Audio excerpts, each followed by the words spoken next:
بسم اللہ الرحمن الرحیم۔ السلام علیکم، میں ہوں ندا سیماب اور وہ قوم کیسی ہے سیریز میں ہم آپ کو کہتے ہیں خوش آمدید۔ وہ قوم کیسی ہے سیریز میں آج ہم آپ کو بتائیں گے اس سرزمین کے بارے میں جہاں نواسۂ رسول حضرت امام حسین رضی اللہ تعالیٰ عنہ کو بے دردی سے قتل کر دیا گیا۔ یزید نے اپنی یزیدیت دکھاتے ہوئے حضرت امام حسین رضی اللہ تعالیٰ عنہ کو بے دردی سے شہید کروا دیا۔ اس سرزمین پر شروع سے ہی کئی بغاوتوں نے جنم لیا۔ سامری نسل سے تعلق رکھنے والے لوگوں نے دریائے فرات اور دریائے داجلہ کے قریب بستی بسائی۔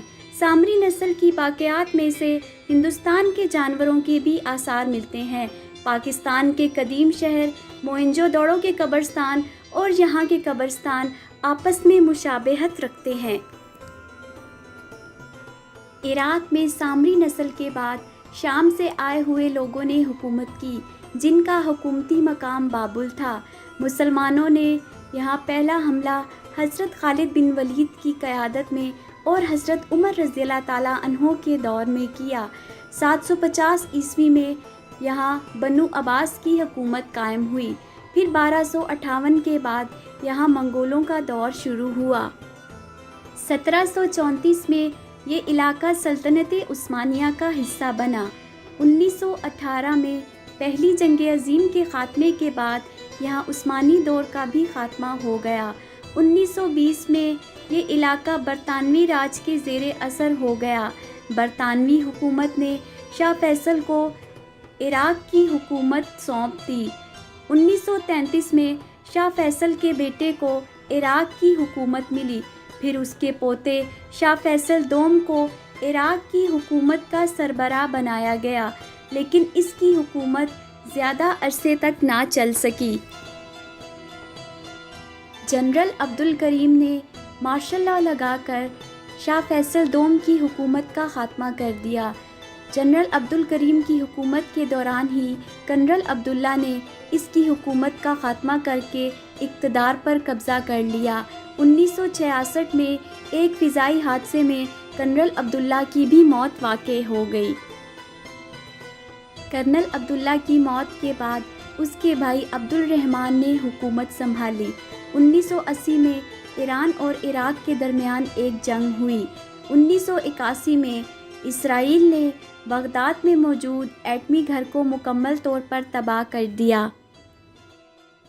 پھر عراق میں صدام حسین کے دور کا آغاز ہوا۔ 1990 میں صدام حسین نے کویت پر حملہ کر دیا۔ عراق کو ایران اور کویت سے جنگ میں بری طرح شکست کا سامنا کرنا پڑا۔ پھر عراق کے لوگ کچھ بیرونی طاقتوں کے بہکاوے میں آ کر صدام حسین کے خلاف ہو گئے اور پوری طرح صدام حسین کی مخالفت شروع کر دی۔ یہ مخالفت اس حد تک بڑھی کہ 2003 میں عراق کے نوٹ پر سے صدام حسین کی تصویر کو ہٹا کر نوٹ پر زیتون کے درخت کی تصویر لگا دی گئی۔ پھر امریکہ نے عراق پر حملہ کر کے صدام حسین کے دور کا خاتمہ کر دیا اور اسے دہشت گرد قرار دے کر دنیا کے لیے خطرہ قرار دے دیا گیا اور عراق کے لوگوں کو صدام حسین کے مزید خلاف کر دیا گیا۔ پھر صدام حسین کو پھانسی دے دی گئی۔ ان کے آخری الفاظ تھے کہ میری موت کے بعد تم عرب والوں کبھی سکون نہیں پا سکو گے۔ صدام حسین بلا شبہ ایک بہت عظیم رہنما تھے، جنہوں نے عراق کی ترقی کے لیے بہت سے اقدامات کیے۔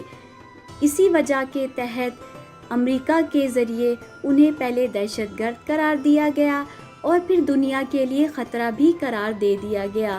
عراق کی حالت اس بات کا واضح ثبوت ہے کہ صدام حسین کے الفاظ حقیقت پر مبنی تھے۔ عراق کا پورا نام جمہوریہ عراق ہے۔ اس کا رقبہ 4,33,072 مربع کلومیٹر پر محیط ہے۔ اس کا 1% حصہ پانی اور 99% حصہ خشکی پر محیط ہے۔ عراق کی کل آبادی 3,75,02,000 افراد پر مشتمل ہے۔ عراق کے جھنڈے میں 3 رنگ ہیں: سرخ، سفید اور سیاہ۔ عراق کے مشرق میں ایران، مغرب میں اردن اور شام اور جنوب میں کویت اور سعودیہ عرب واقع ہے۔ عراق کے ساتھ کوئی سمندر نہیں لگتا۔ صدام حسین یہاں کے آخری صدر تھے۔ صدام حسین ہی وہ رہنما تھے جنہوں نے مسلمانوں کا نقشہ بدلنے کی کوشش کی، پھر بعد میں انہیں اس کی سزا بھی بھگتنا پڑی۔ اب یہ علاقہ ہر لحاظ سے امریکہ کے زیر اثر ہے۔ تیل کے ذخائر کے لحاظ سے عراق دنیا کا تیسرا بڑا ملک ہے۔ پہیے کی ایجاد بھی عراق کے لوگوں نے ہی کی۔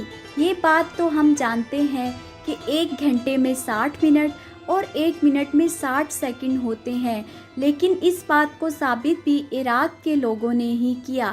ہاتھ کی لکیریں پڑھنے کا آغاز بھی عراق کے لوگوں نے ہی کیا۔ علی بابا اور 40 چور جیسے مشہور قصے عراق کے ایک مصنف کی تحریر ہیں۔ عراق کا قومی جانور بکری ہے، قومی پرندہ چکور ہے اور قومی پھول گلاب کا پھول ہے۔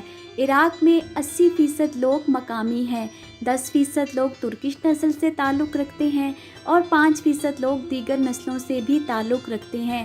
عراق کی قومی زبان عربی ہے، جبکہ یہاں کردش بھی بولی جاتی ہے۔ عراق کی معیشت کا انحصار تیل پر ہے۔ عراق میں صحت کی سہولیات بالکل بھی معیاری نہیں ہے۔ عراق میں اس وقت صرف امریکہ کی حکومت ہے۔ عراق پوری طرح سے ایک جنگی میدان بن چکا ہے۔ ہم امید کرتے ہیں کہ اب آپ عراق کے بارے میں سب کچھ جان چکے ہوں گے۔ اگر آپ کو ہماری یہ کاوش پسند آئی ہو تو نیچے کمنٹ سیکشن میں اس کی نشاندہی کیجیے گا، اور ہمارے یوٹیوب کے چینل خبر سے آگے کو بھی سبسکرائب کیجیے گا، اور انسٹاگرام کے پیج خبر سے آگے کو بھی فالو کیجیے گا۔ اپنا اور اپنے گھر والوں کا خیال رکھیے گا، ہمیں دعاؤں میں یاد رکھیے گا۔ اللہ حافظ۔